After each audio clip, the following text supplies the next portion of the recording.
இந்த சமூக நீதி அரசுன்னு சொல்றவங்களை பார்த்து கேக்குறேன், நம்ம பட்டியலின சகோதரர்களுக்கு எத்தனை அமைச்சர் பதவி கொடுத்தீங்கன்னு கொஞ்சம் சொல்ல முடியுமா? ஆனா நம்மளுடைய அரசுல 8 அமைச்சர் பதவிகள் யாருக்கு? நம்ம பட்டியலின சகோதரர்களுக்கு. எல்லாம் நம்ம அண்ணன், நம்ம தம்பி, நம்ம தங்கச்சிங்க. அண்ணல் அம்பேத்கர் அவர்களுடைய கிட்டத்தட்ட 100 ஆண்டு கால கனவு இப்ப நிறைவேறி இருக்கு. நான் ஏன் கொஞ்சம் சவுண்டா பேசுறேன் அப்படின்னா அவங்களுக்கு கேட்கணும்ன்றதுக்காக தப்பு எடுத்துக்கிறாங்க.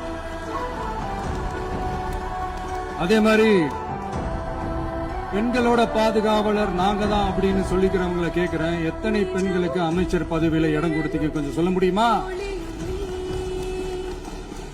எங்க அரசுல 4 சகோதரிகளுக்கு அமைச்சர் பதவி கொடுத்திருக்கிறோம்.